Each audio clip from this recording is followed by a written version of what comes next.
이번 주에 제가 잘 아는 한 분 집사님이 소천하셨다는 이야기를 들었습니다. 근데 참 많은 생각이 들더라고요.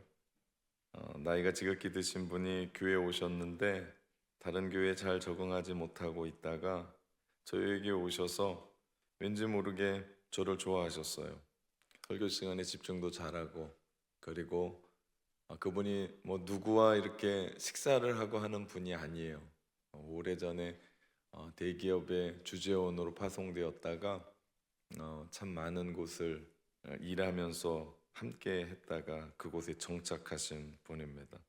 근데 저와 식사도 오랫동안 함께 하면서 당신의 옛 이야기를 들려주곤 하셨습니다. 그러면서 왜 이런 이야기를 제가 목사님한테 하고 있는지 모르겠습니다. 그러면서 저에게 그 옛날 이야기를 들려주셨던 분이었어요. 제가 그분과 함께 영혼에 대한 이야기를 하고 구원에 대한 이야기를 하고 복음에 대한 이야기를 했던 것으로 기억합니다.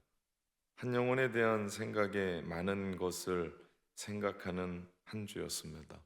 제가 아는 분이 뭐 한두 명이겠습니까? 그런데 누군가가 하늘나라로 가셨다라고 하는 그 이야기 속에 제 마음 가운데 뭐 일주일이지만 한 3일 정도의 제 마음 가운데 많은 것이 남는, 그 이야기 속에서 많은 것들이 생각나는 날들이었습니다.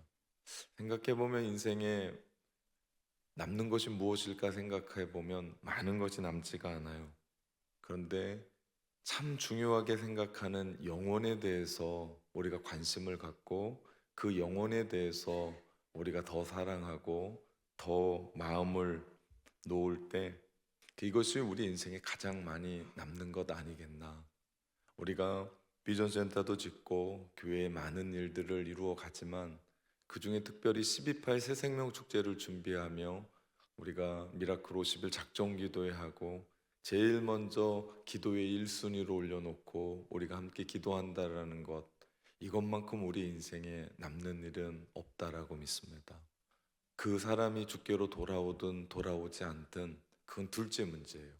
중요한 건 내가 한 영혼에 대해서 그렇게 깊이 있게 관심을 갖고 그 영혼을 위해서 울어보기도 하고 그 영혼에 대해서 복음이 무엇인지 그리고 우리 인생이 무엇인지에 대한 진지한 이야기를 하다 보면 분명한 한 가지 사실은 그 영혼에 대해서 기도했고 그 영혼에 대해서 관심을 가졌는데 내 영혼이 깨어지고 내 영혼이 변화되어지고 내 영혼이 주님께로 더 가까이 나아가는 것들을 보게 됩니다. 우리가 계속해서 보고 있는 사도행전 가만 보면 영혼행전이에요. 한 사람에 대해서 그렇게 관심을 가져요. 성령이 너희에게 임하시면 너희가 권능을 받고 예루살렘과 온 유대와 사마리아와 땅끝까지 이야기하는데요. 거기가 온 유대든 사마리아든 땅끝이든 거기가 어디든 사도행전에서 주목하고 있는 한 가지의 사건은 사람이었고 한 영혼이었어요. 성령이 한 나라를 뒤집고 한 지역을 뒤집고 큰 일들을 하더라도 사도행전을 가만히 읽다 보면 한 영혼에 대한 눈물이 있고 한 영혼에 대한 마음이 있고, 저는 이 조명하고 있는 이 한 영혼에 대한 이야기, 한 사람에 대한 이야기가 주님의 마음이라고 믿습니다. 그래서 우리 인생에 무엇이 남을까라고 생각해 보면 우리가 한 영혼에 대한 집중을 하고 한 영혼에 대해 기도하고 한 영혼을 끌어안고 우리가 기도하며 나갈 때, 그렇게 사랑할 때 이것만큼 내 인생에 남는 것이 없겠다 생각을 합니다. 오늘은 마게도니아의 첫 성 빌립보에 있었던 또 하나의 이야기입니다. 지난 시간에 우리는 바울이 드디어 유럽의 첫 관문 마게도니아의 첫 성 빌립보에 도착해서 루디아를 만나는 장면을 보았습니다. 그러면서 하나님이 행하시는 일들이 정말 놀라웠어요. 15절 말씀에 보니까 그 집이 다 세례를 받고 우리에게 청하여 이르되 만일 나를 주 믿는 자로 알거든 내 집에 들어와 유하라 강권하여 머물게 하니라. 여러분, 이런 은혜가 어디 있습니까? 생전 가보지도 않았던 유럽 땅이었어요. 근데 거기에서 복음을 전하다가 하나님이 준비시킨 하나님의 사람 사업가였던 자색 옷감 장수 루디아를 만났고, 그녀에게 몇 번의 복음을 전했을 때 그녀가 주 예수 그리스도를 영접하고 그녀가 정말 만나고 싶었던 예수님, 하나님을 만나게 된 거예요. 그리고 나서 복음의 이야기가 시작돼요. 루디아가 얼마나 적극적인지 그 복음을 받아들이고 자신만 믿으면 안 되겠다고 생각해서 세례까지 받고 기독교로 개종하고, 그리고 자기 가족들에게, 식구들에게 복음을 전하고 세례받게 하고, 그리고 바울 일행을 후원하고 자기 집을 오픈해서 교회로 사용케 합니다. 여기서 우리는 하나님의 일하심을 보게 돼요. 그것은 하나님은 한 사람을 사용하신다는 거예요. 아무리 큰 일도요, 소소한 조그만 것부터 시작돼요. 우리 교회도요, 주일날 수요 예배도 이렇게 많이 모이지만 이렇게 모이는 건 처음부터 이렇게 된 게 아니에요. 우리 교회 이 본당 역시도 처음부터 이렇게 모인 게 아니에요. 가끔 우리 목요일마다 교회 주변 전도를 나가면 우리 교회 역사를 아는 분들이 여기가 우리 교회에 처음 있었던 건물이라고 소개를 해주고, 또 흔적은 없지만 이곳에 빨간 벽돌로 교회가 세워져 있었고 그것이 무너지고 다시 교회가 세워졌다라고 하는 그 일들을 보게 돼요. 예, 그 시장통에 있었던 그 교회가 있었기 때문에 이 교회가 있는 거고요. 빨간 그 벽돌 교회가 있었기 때문에 우리의 교회가 있는 거예요. 처음부터 이렇게 큰 것, 많은 것, 엄청난 것 아니요. 처음에는 아주 작은 거였어요. 그런데 그 작은 것을 소중히 여기니까 하나님께서 우리 가운데 영혼을 붙여주시더라. 그 소중한 것들을 우리가 소중하게 여기니까, 왜 그래요? 하나님의 일하심은요, 가장 작은 것, 연약한 것, 우리 눈에는 보이지 않아요. 세상의 눈에는 무시하는 것들이에요. 그런데 예수 그리스도의 마음으로 보면 그게 너무나 소중해요. 힘 하나도 없는 것 같고, 연약한 것 같고, 지팡이 없으면 걸을 수 없는 것 같고, 뭔가를 기대해야 되고 의지해야 되고, 근데 하나님의 눈길은 그 소중한 그 한 사람에게 있더라. 어린아이 아무것도 모르는 것 같은데 교회에서 막 뛰어다닙니다. 얼마나 그 아이 마음 가운데 부풀리고 가슴 떨리고, 그러면 교회에서 그렇게 뜨겠습니까? 그 영혼 하나, 그 아이가 너무나 소중하다는 거죠. 여러분, 모든 것은 그 소중한 작은 하나에부터 시작되고 그 작은 하나를 사랑할 때 결국 하나님의 나라는 확장되어지는 줄 믿습니다. 루디아라고 하는 한 사람 때문에 온 집안이 예수를 믿었어요. 루디아라는 그 한 사람의 계종으로 말미암아 유럽의 첫 세례가 베풀어졌어요. 루디아라는 그 한 사람을 통해서 유럽의 첫 교회가 시작되었습니다. 한 사람을 통해 하나님이 일하기를 시작했어요. 제가 처음 담임 목회를 시작할 때 교회가 너무나 연약했습니다. 재정도 많이 났었습니다. 사람도 없을 때였습니다. 아내는 아이를 낳고 몸조리를 하고 저 혼자 새벽 예배를 다닐 때, 지금은 권사님이신데 새벽에 기도하러 오셨는데 주차장에 보니까 제 차밖에 없는 거예요. 들어갈까 말까 주춤하다가 예배 시간이 돼서 찬송 소리가 나오더래요. 그래서 그분이 생각하길, 차 없이 걸어온 분이 있나 보다. 그러고 문을 열고 들어왔더니 누구만 있어요? 저만 예배를 드리고 있더래요. 이분이 그날 그 자리에 와서 예배를 드리고 은혜를 받고 그 감동이 얼마나 컸든지, 그 설교 말씀에 어떤 감동이 아니었어요. 목사님이 아무도 없는 데서 혼자 찬양하고 그러면서 후에 묻는 거예요. 목사님 설교도 하려고 그랬죠? 여러분 생각에 제 성격에 설교를 했겠습니까? 안 했겠습니까? 네, 당연히 설교해야죠. 누구 때문에 해요? 저 때문에 해요. 한 사람, 예배드리고 있는 한 사람. 여기에 여러분 이렇게 많이 안 오고요, 여기 장로님 한 분 오셔도요, 제가 설교할까요? 장로님 우리 다음 주에 설교 듣죠? 더 많이 오면 이럴까요? 아니요. 한 사람이 중요해요. 동일합니다. 어린아이든 그가. 그러니까 저는 목회실의 친구들 그 문 열고 들어오면 너무 귀해요. 여러분 그 너무 귀했던 그 애 때문에 지난 주일에 여러분 전부 다 무화과 하나씩 먹었잖아요. 저 때문이라고 생각 안 하세요? 그 아버지 때문이라고 생각합니까? 네, 제가 늘 쓰다듬고 늘 쪽쪽 빨고 사탕 주고 과자 주고 그러니까 이렇게만 얻어먹어서는 안 되겠다. 우리 모든 교회에게 아빠 무화과 줍시다. 지아버지 무화과 농사하니까. 그래서 손수 갖고 온 거 아닙니까? 너무 귀하더라고요. 여러분, 한 사람이에요. 한 사람. 그 한 사람. 저는요 동일합니다. 그 한 사람 봐요. 그 한 사람이 질문하면 대답하고요. 그 한 사람이 찾으면 찾아가고요. 한 영혼이 얼마나 중요한지 모릅니다. 그런데 바울 일행이 루디아 사건을 통해서 빌립보의 복음에 불이 붙었거든요. 이 정도 되면 뭐 문제될 게 없어요. 승승장구 엄청난 일들이 일어나야 되는데 복음의 역사에는 사단의 역사도 있더라. 기독교의 역사를 보면요, 하나님의 교회가 성장할 때 사단의 나라도 성장해 가요. 왜 그래요? 이거 무너뜨려야 하기 때문에.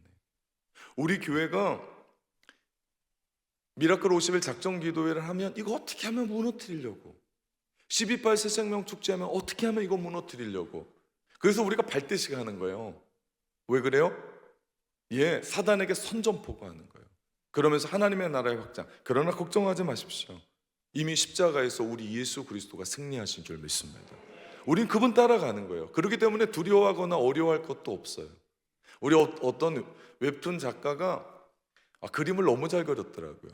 사단을 그렸는데 십자가에 묶여있는 개로 그렸어요. 근데 그 개도 되게 무섭게 그렸어요. 그런데 십자가에 묶여있기 때문에 그 개가 우리를 해치지 못해요. 어떻게 할 수가 없어요. 해코지를 못해요. 대신에 우리가 십자가에 가까이 가려면 어떻게 해요? 와 하고 짖어요. 깜짝 놀래. 그 뒤로 꽁무니를 빼. 그럴 필요가 없어요. 십자가에 묶여있기 때문에 그 개가 우리를 어떻게 할 수가 없어요. 대신에 우리를 유혹하는 거예요. 우리를 두려움을 주는 거예요. 우리를 두려움을 줘서 우리 안에 겁박하게 하고 우리가 아무것도 못하게 붙잡아 매는 거지, 사단이 우리 가운데 할 수 있는 일은 아무것도 없습니다. 루디아 사건 이후 승승장구했던 바울 일행에게 사단의 방해가 시작이 됩니다. 이것이 영적 전쟁이죠. 이 영적 전쟁은 다름 아니라 예수 그리스도의 십자가로 승리하는 줄 믿습니다. 그렇기 때문에 우리가 50일 미라클 50일 작정 기도하면서 수많은 일들이 있을 거예요. 생전 화 안 내는 인간이 화도 내고요. 너무나 좋았고 밥 먹었던 관계가 깨지기도 하고요. 여러분 걱정하지 마십시오. 왜 그래요? 여러분 기도하지 못하도록 발목을 잡는 거예요. 그 기도 끝나고 나면 모든 것이 아무렇지도 않고 함께 풀어지는 일들이 있을 겁니다. 여러분, 우리가 비전센터 지으면서 아무 일 없는 것 같잖아요. 제가 실없이 웃는 것 같잖아요. 속은 타들어갑니다. 영적인 방해가 얼마나 많은지 몰라요. 이런 일들이에요. 그러나 우리가 주님만 바라보는 거예요. 왜? 우리 욕심껏 미라클 50일 작정 기도회 하는 거 아니거든요. 우리 욕심껏 비전센터 세우려고 하는 것이 아니거든요. 그렇기 때문에 근심하지 않습니다. 그것 때문에 낭망하지도 않아요. 그것 때문에 어려워하지 않습니다. 여러분 믿으십시오. 사단은 패망했습니다. 우리 주 예수 그리스도는 승리하셨습니다. 그렇기 때문에 우리가 예수 그리스도 따라가면 우리는 승리이죠. 우리 저와 여러분의 몫이 승리입니다. 바울이 만난 영적 전쟁은요, 16절에 우리가 기도하는 곳에 가다가 점치는 귀신 들린 여종 하나를 만나니 점으로 그 주인들에게 큰 이익을 주는 자라 말씀합니다. 바울 일행이 예배하러 갔다가 귀신 들린 여종을 하나를 만나는 거예요. 그 여종이 소리를 지르며 이렇게 얘기하는 겁니다. 17절 18절 그가 바울과 우리를 따라와 소리질러 이르되 이 사람들은 지극히 높은 하나님의 종으로서 구원의 길을 너희에게 전하는 자라 하며 이같이 여러 날을 하는지라 바울이 심히 괴로워하여 돌이켜 그 귀신에게 이르되 예수 그리스도의 이름으로 내게 냉에 명하노니 그에게서 나오라 하니 귀신이 즉시 나오니라. 아멘. 그래서 바울이 그 여인의 정체를 보고 그 영을 보니까 귀신 들린 거예요. 그래서 예수 그리스도의 이름, 예수 그리스도의 이름으로 선포합니다. 여러분 영적인 전쟁은요 선포해야 돼요. 그러나 아무 사람이나 보고 예수님의 이름을 영하는 귀신아 떠나 그러면 안 돼요. 진짜 이건 중요한 얘기입니다. 신대원 때요, 신대원에 이 공부가 만만치 않거든요. 전부 다 논술형이니까 이걸 누가 이렇게 보지도 않지만 어떻게 할 수가 없어요. 그러다 보니까 중간고사나 기말고사쯤 되면 한 주나 두 주째 되면 그 학교 교실 분위기가 심상치가 않아요. 아주 미묘합니다. 근데 그때마다 그 긴장감을 못 이기고 함께 공부했었던 어떤 분이 간질을 하시는 거예요. 쓰러지시는 거예요. 막 거품을 물고. 처음 사실은 봤습니다. 근데 다른 분들은 다 그분이 병이라고 알았는데 그 시골에서 목회하시는, 시골을 뭐라고 하는 거 아닙니다. 시골에서 목회하면서 공부하러 오신 그분이 너무나 담대하게 그분을 향해 외쳤어요. 나사렛 예수의 이름을 명하노니 귀신아 떠나가라. 그런데요, 이분은 간질을 하는 병이지 영이 이상한 건 아니에요. 그렇기 때문에 이분이 어떻게 한 거예요? 그걸 고스란히 듣고 너무 실망을 했어요. 그래서 그분이 신학을 그만뒀습니다. 물론 그것 때문에 그만둔 건 아닐 거예요. 그 사건 때문엔 아닐 거예요. 내가 이것도 못 견디면, 사실은 이 설교 앞에 서서, 설교단 앞에 서서 설교하는 이 부분이요, 중간고사 기말고사 치는 것보다 더 분위기가 사실은 만만치 않거든요. 이 압박감이. 그러니 그분이 생각할 때는 이거 내가 못 넘겠다라는 생각으로 기도를 얼마나 했겠습니까? 신대원까지 들어와서 주의 길 가겠다고 달려왔는데 2학년을 못 넘고 그분이 중도에 하차했죠. 근데 그 사건에 그런 일들이 있었던 거예요. 여러분, 영적인 사건에요, 여러분이 조금 안다고 뭔가를 대입하거나 뭔가를 집어넣으면 안 돼요. 정말 조심하고 조심해야 돼요. 사도 바울이 누굴 본 거예요? 그 사람의 영을 보고 그 영이 귀신 들린 것을 바라보면서 사도 바울이 외친 거예요. 예수의 이름으로 명하노니 귀신아 떠나가라, 귀신아 나오라. 여러분, 이 선포의 기도가 얼마나 중요한지 몰라요. 여러분이 기도하면서 교회에 와서 기도하는데도 내 마음 가운데 두려움, 아까 제가 말씀드렸습니다. 사단은 우리 가운데 두려움을 주는 거고 유혹을 하는 거지 우리 가운데 다치게 하거나 우리를 해코지 할 수는 없다고 제가 말씀드렸어요. 근데 갑자기 막 두려움이 어느 순간에 훅 하고 엄습해요. 그때 우리 어떻게 하는 거예요? 오늘 이 기도를 하는 거예요. 선포의 기도. 뭐라고요? 예수의 이름으로 사단아 떠나가라. 여러분, 이 기도는 정확한 거예요. 예, 우리 안에 나를 엄습해하고 나를 두렵게 하고 나를 무너지게 하고 나를 실망케 하는 사단아 나사렛 예수의 이름으로 떠나가라. 이 기도는 너무나 중요해요. 사도 바울이 그 귀신 들린 여종을 위해서 기도하게 됐고 그 여종의 귀신이 떠나갔단 말이에요. 그런데 이 귀신이 떠나간 것을 보고 참 그 여종이 들렸던 귀신이 앞날을 예견했었던 사람 같아요. 그래서 그 주인도 아니에요, 여러 사람이 있었던 것 같아요. 오늘 말씀해 보니까 주인들에게 이득을 끼치는 자였어요. 이득을 끼치는 자였는데 귀신이 떠나가니까 온전케 되니까 어떤 일이 일어난 거예요? 더 이상 예견을 할 수가 없게 된 겁니다. 그것으로 말미암아 돈을 벌을 수가 없게 됐어요. 그러니 주인의 입장에서는 화가 날 수밖에 없습니다. 그래서 고소해요. 그런데 뭐라고 고소합니까? 뭐 지금까지 제가 얘기했었던 그 설명으로 고소한 게 아니라 이 유대인 사람들이 빌립보 성에 들어와서 우리가 알지도 못하는 소란을 일으키고 풍기문란을 일으킨다, 이 성이 매우 염려됩니다라고 하는 문화인처럼 고소를 해요. 거짓말이죠. 여러분, 여기에서 우리는 하나님의 나라와 세상 나라를 구분할 수 있습니다. 우리는 여기에서 세상 사람과 그리스도인을 구분할 수 있어요. 우리는 여기에서 하나님의 나라와 로마 제국이 어떤 곳인지를 볼 수 있습니다. 여러분, 바울이 귀신 들린, 그래서 그 한 사람이 인격적인 존재로 대우받지도 못하고 너무나 안타깝게 살아가는 그 한 여종을 고쳐줌으로 말미암아 유명하거나 성공하려고 하지 않았습니다. 그러나 그 여종을 부리고 있었던 주인들은 어떤 생각을 했습니까? 그 사람이 귀신이 들리든 그 사람이 인격이 있든 존엄하든 그거와는 아무 상관이 없어요. 뭐만 있으면 돼요? 그 한 사람으로 돈만 벌면 돼요. 나만 배부르면 돼요. 한 영혼이, 한 지체가 죽든지 말든지 그가 어떤 삶을 살든지 그에게는 상관이 없어요. 뭐만 하면 돼요? 돈을 벌으면 돼요. 하나님의 나라와 세상 나라가 이렇게 다릅니다. 하나님의 나라는 한 생명을 위해 천하보다 귀하게 여겨요. 그러니 한 영혼이 하나님의 형상으로 창조되었다가 귀신 들려서 그 역할을 못하니 그 귀신이 떠나가게 하는 것이 맞고, 그 여인이, 그 여종이 살아가는 것이 맞는 것이 하나님의 나라인데, 세상의 나라는 어떻습니까? 그 여종이 그 여종을 통해서 수단으로 사용하고, 그 여종이 들린 귀신이 어떤지 상관없이 거기에서 내가 돈벌이를 하는 수단에 불과한 것이 세상의 나라입니다. 한 영혼이 귀신에 놀려 들렸을 때 귀신이 떠나가고 온전케 됐단 말이에요.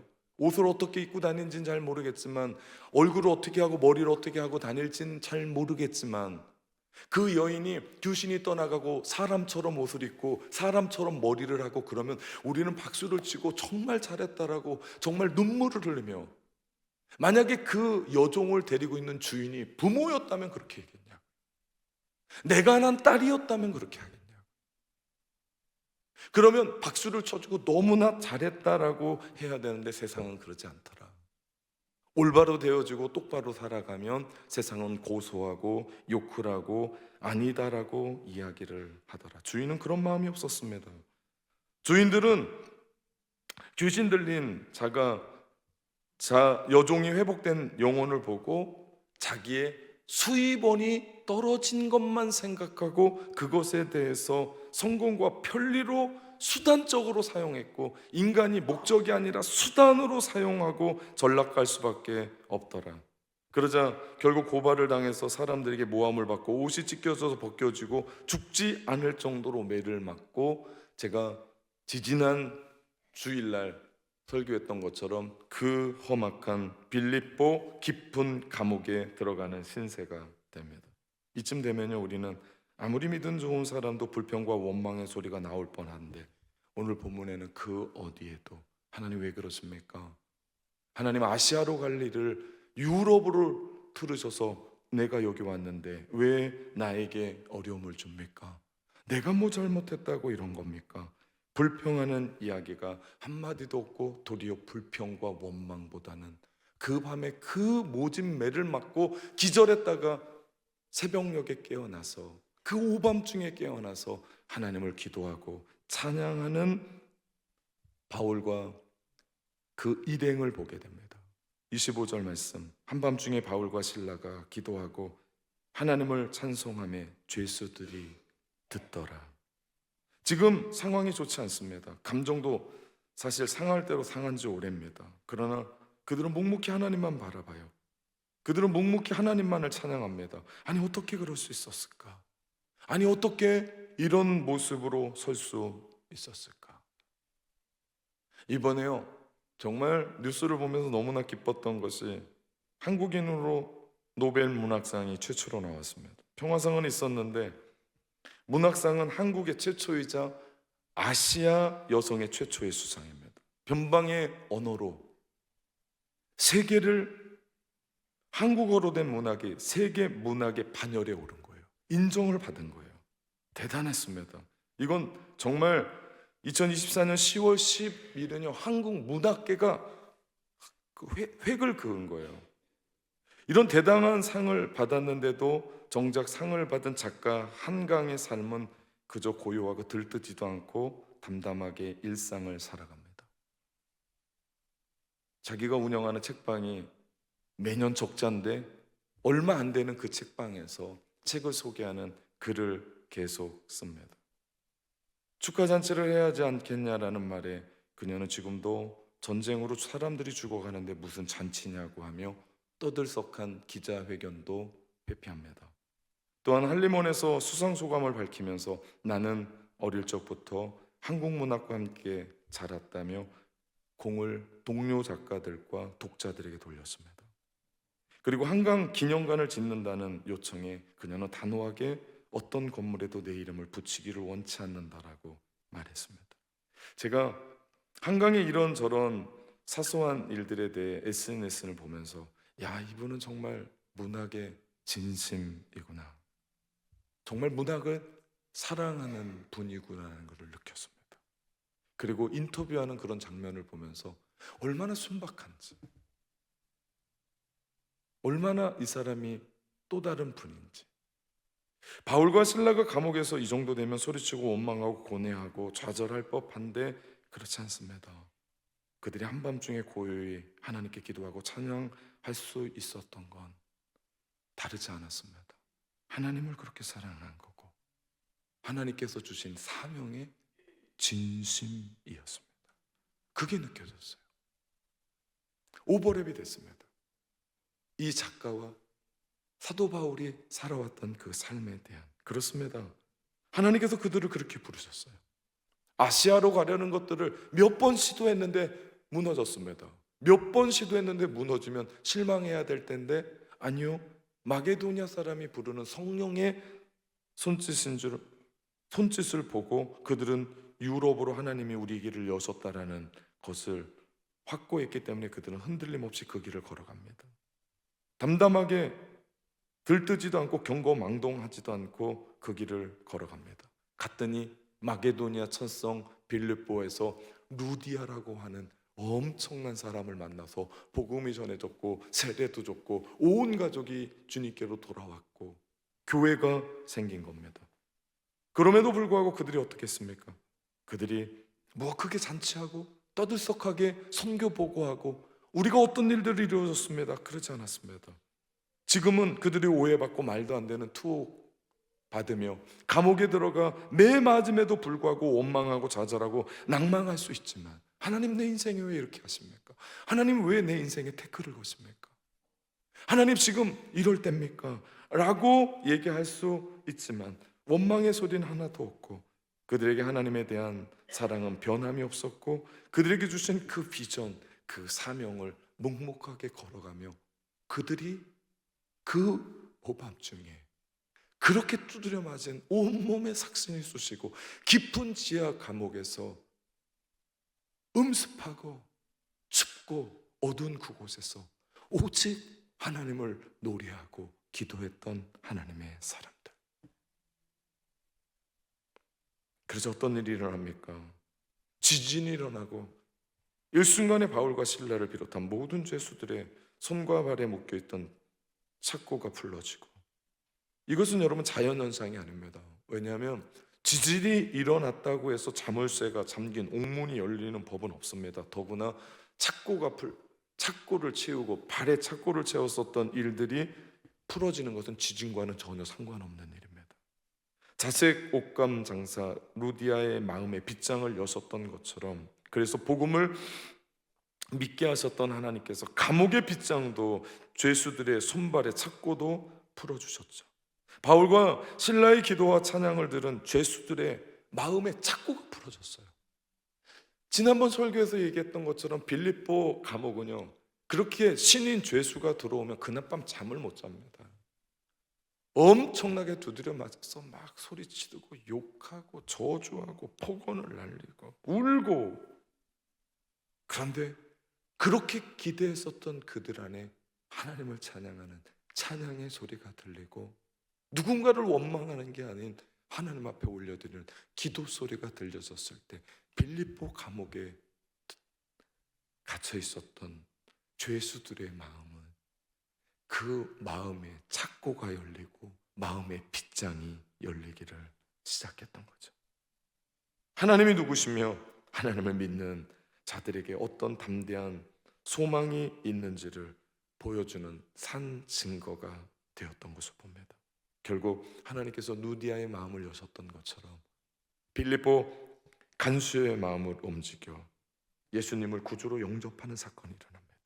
간수는 죄수들이 다 도망한 줄 알고 자결하려 듭니다. 그때 사도 바울이 외칩니다. 우리가 다 여기 있다. 그 말을 듣고 간수가 등불을 챙겨서 바울과 실라 앞에 가면서 무서워서 벌벌벌 떱니다.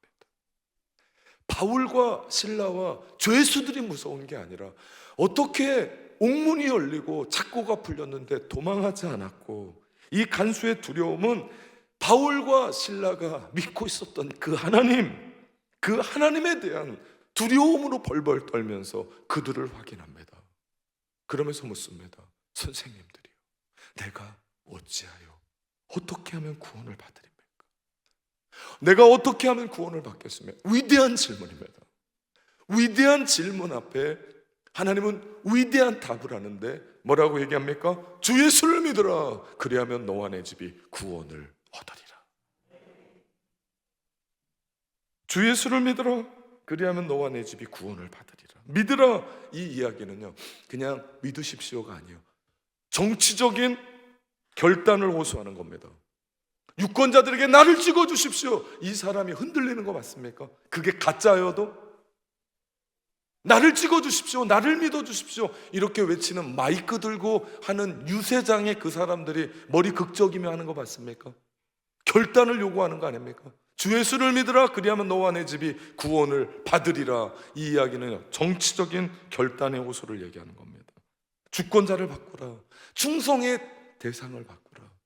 지금까지 로마 황제가 주는 녹을 먹고 살았지만 돌아서서 지진을 일으키고 옥문을 열고 죄수들의 책고를 푸신 예수님, 그런 상황에서도 도망하지 않는 바울과 실라와 같은 사람을 만든 부활의 예수님을 세상의 왕으로 모셔라. 이것이 구원받는 길이라.